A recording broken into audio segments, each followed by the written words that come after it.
Good morning, church. So, excited ta? Excited ta kay nawala.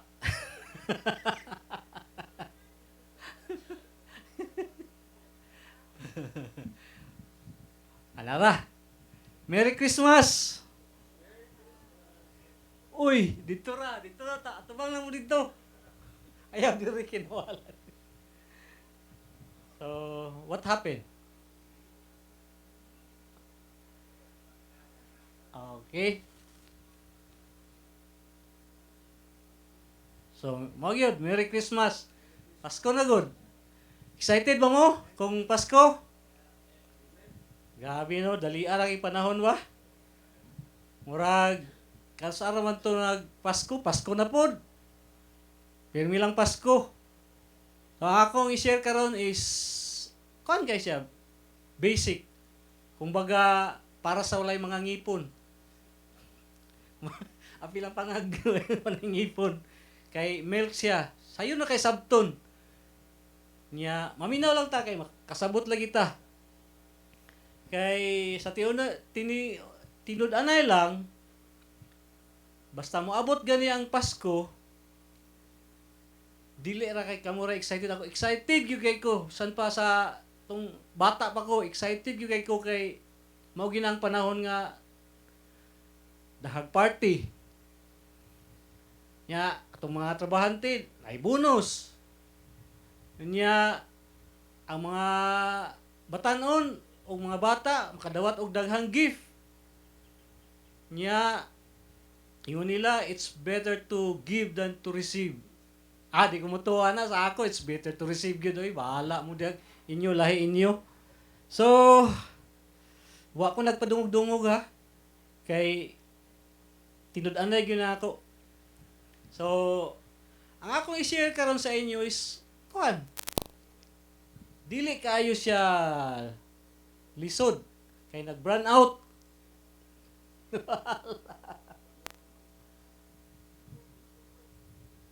Agoy. Oh, basta many times nga ni ako diri kay manginganag ni siya. Ngano ka na? Pimi gyud.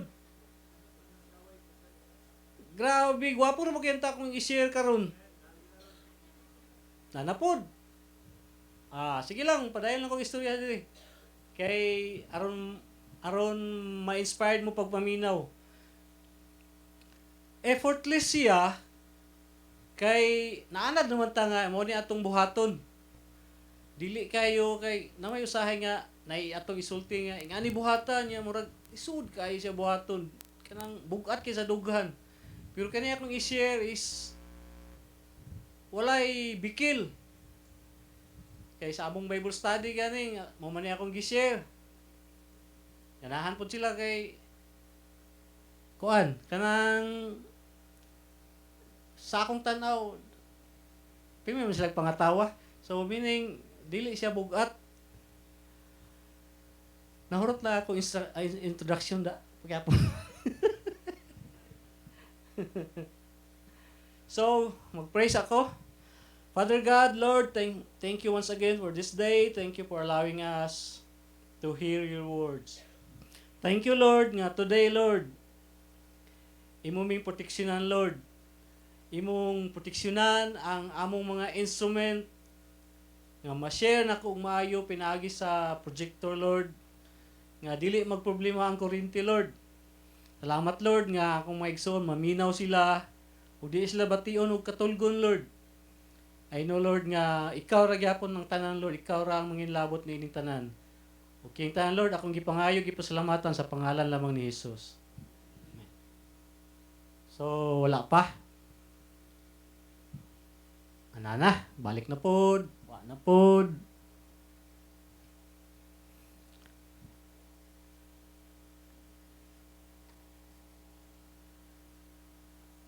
Ulat lang sana ang kuan nananaos live. Kay padayon lagi taron. Nanano? Oh. Ha? Padayon lang ko. So, ang title sa ako karon is cast your net. Klaro kayo. Sa gipadala ni Gigi, IJ, ITES. Salamat. Cast your net. So, dito ta sa verse nga akong gikuha.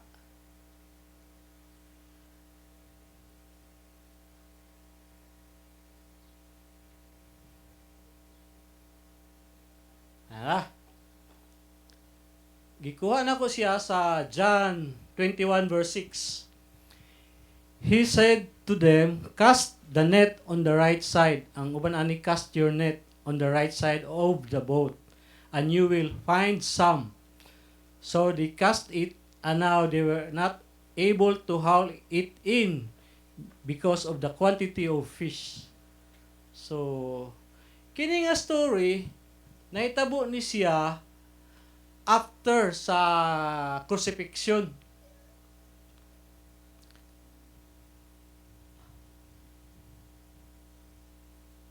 Ngunit nahitabo, John 21 verses 1 to 6.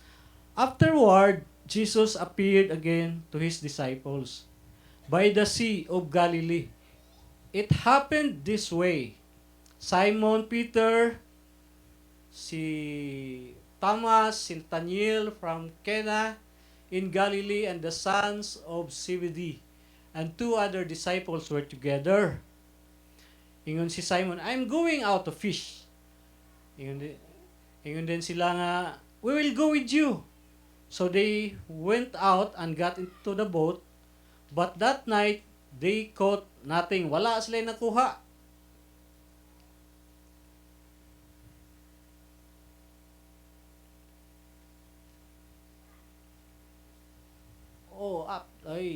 What happened? Padayon ta. Manam dito, dibalik naman siya. Early in the morning, Jesus stood on the shore, but the disciples did not realize that it was Jesus. So, ngit-ngit siguro to, wag ila mailhan. He called out to them, friends, haven't you any fish? No, they answered.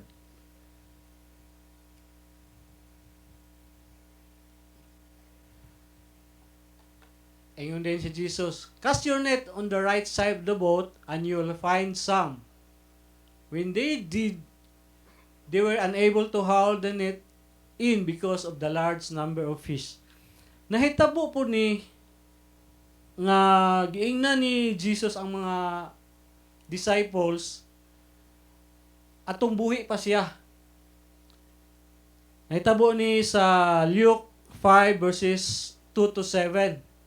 So assignment na ninyo kay basig nagbuot-buot ra ko diri, basahan ninyo ang kaninga verses kay dito po ni. For at that time si Jesus na dito nailhan gyud ni tungtong sila sa boat.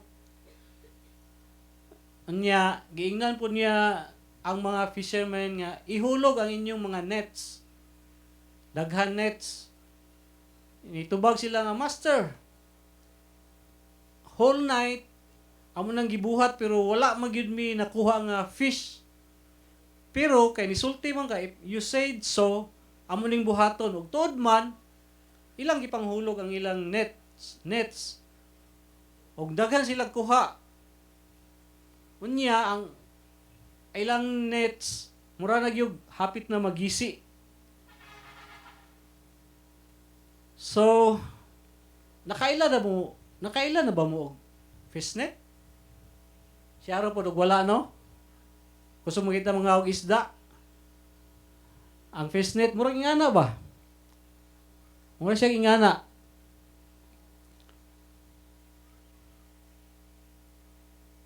Ingana. Ang fish net is used to catch fish. Alam, fish net good. Alalang, it is used to catch crocodile. So, fish net da. Mura siya nylon.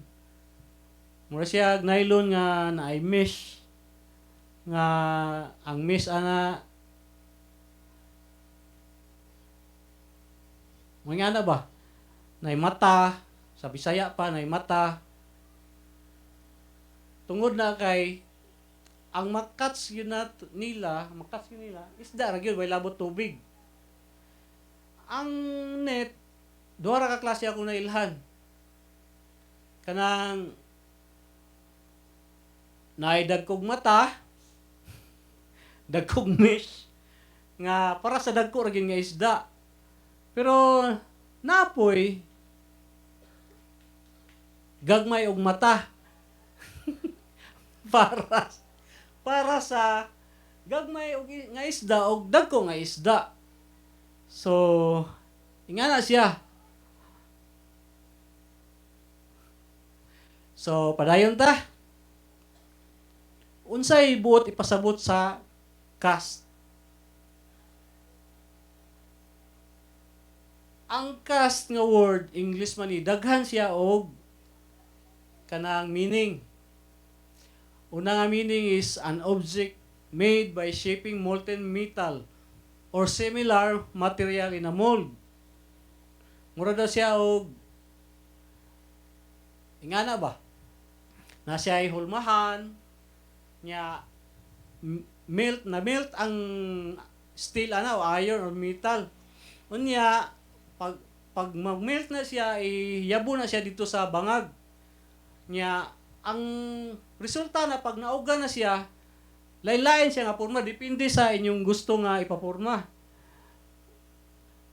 Ako example, kanang engine block sa makina, or kanang valve sa sa kanang tubig, o sa mga kalha, or sa kanang batab para sa balay natay batab para sa balay nga wala may batab, ingana ang isa ka meaning sa cast.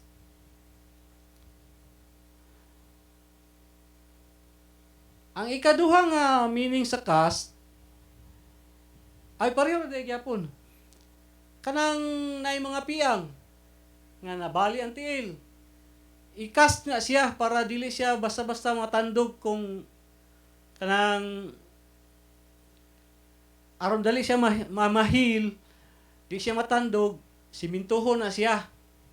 Pre sa mong iring nga kuan kayo. Kanang sungkaban kayo. Napiang man kay nahulog was bintana, so gicast na mo yang kuan gipadala na mo sa veterinaryo. Mo na gicast na mo, gipakas na mo ang tiil. Aw kamot di ay. Ang next is to register a vote. Doon naman ang election. So kana yung siya cast o vote. Ada Sara Duterte for president. Bawal ba na yung sa pulpit? Bawal ba na mag-istorya o kuan kanang politics? Na, di kaya ang atong istoryahan diri is about sige sa gugma sa Ginoo gyud. Pero kay bawo mo si kuan ba Duterte ba? Another meaning sa cast is to light, shadow, to appear in a surface. Nang magpainit ka niya, naiwol diha. Muna siya ay isa ka meaning sa cast. Ang next na meaning is to assign the parts of dramatic production to actors. To assign someone such as an actor to a role or part. Muna is ka meaning sa cast. Sama ani. Kana bang na mga stage play, mga actors na siya, cast na siya. Mo ni akong trabaho sa una pero film to, nga na ba katong aktor pa ko. Og nakakita mo atong sini nga Higan Gituldawin o Taytok, mo ta akong sini. Basi di mo tuon ako i-proof ana ha. Kay kuan good. Ang akong circle of friends karon kay mga artista biapod. Ang kauban sa church, mga artistahon. Nya, nakasawa bugog artista. Nya akong anak pod artistahon pod. So, padayon ta. Ang cast nga atong gamiton karon, ang meaning is an act of throwing something forcefully. To throw upon. Iitsa, kung Tagalog pa, ihagis. Dili, itaktak. Itaktak mo, dili na mo. So, naglibog mo? Okay ra? Okay kay mga, siya, mga intelente, mga anak sa Ginoo, mga intelente, mga So, nako story ani kay, nagi bata ba nga, maglisod gyud siya English. Kay naman daw, kailan mo ni Natoy, no? Si Natoy, grade 1 pa na siya. Pero, grabe ang mga bata karon no, kay bisa grade 1 na, masipat na kayo ba? Kay, niagi na go, kinder 1, kinder 2, pagka grade 1. So, sa kaadlaw na, si Natoy, niulig sayo. Wa pa gani resist, niuli na, nagsiging nagbagutbot. Kay, nasuko sa iyang teacher ba. So, pag-abot silang balay, padayon siya bagutbot. Niya, nadunggan sa iyang mama. Siya, naon sa ka diyan, Natoy? Kiniya mong maestra sa English. Lisod kay sabton. Kinsa mo ginang maestra Natoy? Ay, si Miss Gina, good. Kanang taga GGC, wala ra ba diri? Dami yun sa may problema niyo. Ingon siya mga, ang meaning daw ang English daw sa isda, fish. Ang meaning sa noun, fish. Ang English sa kalinaw, fish. O English po sa buok, fish. Say buok, ka namang isa ka buok, dua ka buok. Dami yun sa may problema ng anong masukuman ka. Ako siyang gipungutan na akong teacher, teacher, libog kayo na siya. Siya, ingon din teacher, aron di ka maglibog, akong gamiton sa sentence ang fish. Nato, you have a handsome fish. Unya, gwapo mo ito nga sentence. Say, gwapo mga iya kong gingnan nga, gwapo ko, pero mura kong naog isda. So, inga na ang English. Kung dili na mo gamiton sa sentence, maglisod ka sabot. So, mo ni siya nga, ang atong cast karon is throwing something forcefully. So, padayon ta. Yun siya, Jesus, cast your net on the right side. Nganong dili man left side yung gingon? Kaya ba, mo? Nakuha ninyo? Courtesy of Brother Jinggoy, nga niyang yang gisulti sa amo sa Bible study, kaya ako maninggi assignment sa ila before may nag-Bible study. Ngano siya nga right side?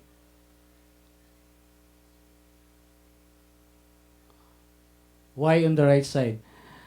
Si Peter o kayang mga kauban sa pangisda, mga expert na gito sila nga fishermen. Nya ang ilang gigamit sa una is baruto nga kahoy. Kaniadto daw ang kasagaran daw nga timon, kailan na timon sa baruto, naa daw niya sa ibutang sa right side, sa starboard na tawag na. Kaya ang left side is port side. So, kasagaran daw sila, mo ginailan na practice nga ang fish net, itsa ginila diri sa left. Kay kung sa right, masangit man sa timon. Or magisi ba ka. Pero, when Jesus said to them nga, itsa sa right side, wala sila nangutanan wala sila nagduha-duha. In fact, wala ganun sila kailangan si Jesus to Pero, sa akong nahuna, sa akong revelation, when Jesus said to them nga, sa right side itsa, naghatag og sign sa ila nga ato ning tumanon. Kay nahitabo ni sa una nga gipaitsa ni Jesus ang kuan mga nets. Naghatag siya og signal, sign nga siya si Jesus. Mo to nga dito nila giitsa sa right, wa na sila nagduduha. Ang right side kung imong kuan unsay opposite niya, pwede siya left side o pwede po siya right side or wrong side. So gitake na ko nga siguro kung ang opposite niya is wrong side,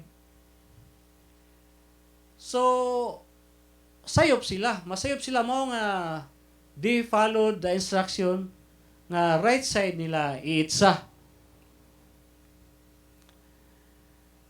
Ang Ginoo gusto gid niya nga pirmi nato buhaton ang atong gustong buhaton on the right way, on the right side.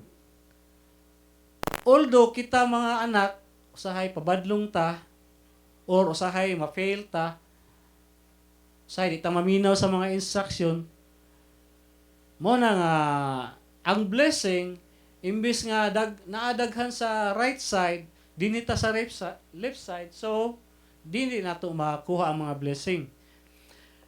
Dili po na ko ma-prove nga si Peter is a right-handed. Di na ko ma-prove. Kay katong gitigbas niya ang dalunggan sa kasundalo nga si Malchus. Right side yung gigamit. Pero ang naigo kang Malchus, ang right side po nga dalunggan. Lugar kung atubangon nimo, dapat kung maigo diri unta. Pero nganong right side man, kung dako siya dalunggan, paglikay niya, igo gyapon. Pero unta kay nga dako po siya dalunggan. So, di na ko ma-prove. Pero, masayon mong mo itsa kung right-handed ka. Sayon itsa kaysa left-handed ka. Kaya ang kusog, naman sa tuo. So, sa tuo nila giitsa. So, ang Ginoo gusto niya pirmi nga nata sa right side. Ngano man? Nganong gusto man niya? Because ang Ginoo gusto niya nga pirmi ta ma-bless. Ug asa man dapit ang blessing pirmi? Asa dapit? Dili na siya magamit. Asa dapit ang blessing pirmi? Ang blessing pirmi naa sa God's side. Ang blessing na pirmi sa side sa Ginoo. So, amen. Kay numdum mo atong story nga gusto na ipa-bless ni Joseph ang iyang duha ka anak kang Jacob, si Ephraim o si Manasseh. Naana sa story sa Bible, Genesis. Gibutang ni Joseph si Manasseh sa tuong bahay ni Jacob. Unya si Ephraim nga manghod sa left. Unsay gibuhat ni Jacob adto? Tadyang iyang gibless. Iyang gicross iyang kamot. Unya ni react si Joseph nga dili man na mao father kay ang gusto niya i-bless ang magulang. Pero gusto po ni i-bless ni Jacob ang manghod nga pareho sila. Kay kabalon siya nga blessed naman ang magulang. So iyang gicross iyang kamot. Ang right dito niya gibutang kang Ephraim. So unsay but pasabot ana? Kung sa right side there is power o there is authority. So motong iyang gibuhat ni ngadto. When Jesus ascended to heaven, niingon ba si God nga He ascended and seated on the left side sa God? Nawa diha? So, right side yun, no? So, mo na mahilig sa Ginoo. Ganahan gid siya og right side. So, pwede na lang, ako na lang ikuhan. Yan na. So, kanina siya. Ingon siya diri, gi-highlight na ako, you will find some when you cast your net. Nga naman, some ra may gisulti sa Ginoo. O man siya niingon og, you will find plenty. Tungod kay, kung niingon pa siya, we will find plenty, posible nga, magisi na gyud ang kuan to, ang net. Kaya ang sum sa Ginoo is already more than enough.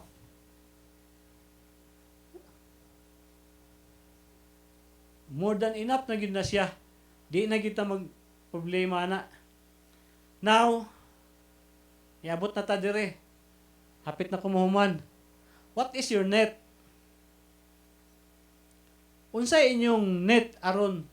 Unsay atong net aron mabless ta? What is our net?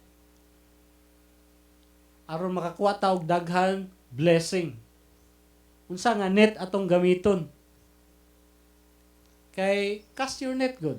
Unsa nga naabatay mga gusto nga buhaton, natay gusto nga ingani atong buhaton aron ta nga ma-bless, more blessing pa kay bless naman gid ta. So dili man ta fisherman nga net atong gamiton. So unsa kay inyong una-una? Ang akong iabot sa akong una is this one. Ang core name na siya, plug. Mura bitag ka nang nag-itsa kag net niya. Pag mubuto na siya, o mahulog nga, pareho na sound bitaw. Same, sounds like blood. Sounds like plug. Ingana siya. Ang P stands for praying. So, nakuha na nato, no? The best good ang prayers. The best good siya kay gikan sa gamay nga imong iampo hantod sa kinadak-an nga imong iampo. Masarap yun nimo tanan. Murag net ba nga gagmay og mata nga masarap nimo tanan ang imong gusto nga blessing nga pangayoon. Ingon siya dito, ask and it will be given to you. Seek and you will find. Knock and the door will be opened to you. For everyone who asks receives, and the one who seeks finds, and to the one who knocks the door will be opened. Nasya Matthew 7 verse 7 to 8. Ang instruction sa Ginoo is always to knock and you will be opened. Unsay ka kahitabo sa ako? Usahay bitaw? Dili ko munak. Muna. Pataka akong open mo na. Knock down. So, instruction sa Ginoo is to knock. Dili ka nga, mu-open ka diretso. So, lahi kay open ang mga balay nga, di mo kaila, di ba? Nga na kayo matabo. Pero kung manak na ka na, sure na, abrihan ka. Another, salyuk. Siya, I tell you, ask and you shall receive. Seek and you shall find. Knock and the door will be open to you. So, knock yun ang gusto. Inak nga to ang langit. Mag-pray ta nga niya itong gusto. And God will bless us. The next is L. Love. Kung mag-itsa ka og love, unsa may ibalo sa imo? Di ba love? Ingon siya, this is my commandment, that you love one another as I have loved you. So gusto sa Ginoo aron ma-bless ta og love. Love atong pangitsa. Jesus came to the world because of love. Gisave ta niya because of love. We were born nanganak ta because of love. Unsa kay toy meaning sa love? Lahi tong meaning namo sa Bible study nga akong gikuan kay nakinomdom. Lahi siya. Nya nay mangutana. Ngano man lagi nga akong crush akong ingnag-love wa lagi ko gilove. Nasuko noon. Aw dili tanan nga kanang atong love nga atong ihatag iitsa nato sa atong crush mubalik love. Kay dili man na siya lahi man ang agape love. Ang agape love is love of God. Mo na siya ang love nga imong iitsa bisag usahay wala pa gay nimo giitsa gilab na kay diretso sa Ginoo. Pero kung eros love na love man na nato sa atong opposite nga sex mga so posible nga dili na mabalik sa ato. Para sa ako sa una, sige ko panghatag og love sa akong mga crush pero wala man pud ko gisugot pod. May gani sa akong panghatag nako sa akong love sa last na gyud. Mo na gisugot na gid ko niya. So di ba? Artista ko akong nasawa, gilab pag ikog maayo. Amen. Ang sunod nga letter is A. Means abiding. Abide in me and I in you, as the branch cannot bear fruit of itself unless it abides in the vine, neither can you unless you abide in me. Kung mo-abide ka pirmi sa Ginoo, mamunga ka, o unsa man ang tawag sa bunga, di ba? Blessing man na siya. So, abide in God, abide in Jesus, and you will bear much fruit. So, nganong abide man? Di ba kung asa ang blessing, kung daghan, naasa side ni God. Na ang blessing sa side ni God. So, it is on God's side, His side ang blessing. So, munang abide. So, let's continue to abay-abay sa Ginoo. Third and fourth is letter G. Giving. Tithing. Ako nang giisa. So, what does giving give you? Unsay makahatag sa paghatag sa ato? Ingon siya sa Luke 6 verse 38. Give and it will be given to you. A good measure pressed down, shake it together and running over will be poured out into your lap. For the measure you use, it will be measured to you. So, klaro kay da, no? It will be poured out sa inyong sabakan kung naglingkod mo. Running over. So, awas-awas ang blessing nga moabot sa ato through giving. There is power in giving. Di ba? Mas may power sa giving. Irisa lang na GCC ng hatag og give kang GLE. Kisa mo na GLE,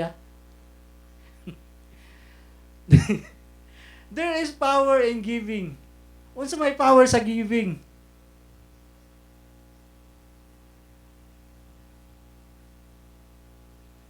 God's blessing. Amen. So, Pasko man, ayud mo kalimot og hatag og pinaskuhan sa atong pastor. Next is, pareho na siya, tithes. Ingon sa Malakay 3:10, practice na kay tani, di na ta maglisod ani kay tithing is already in our life.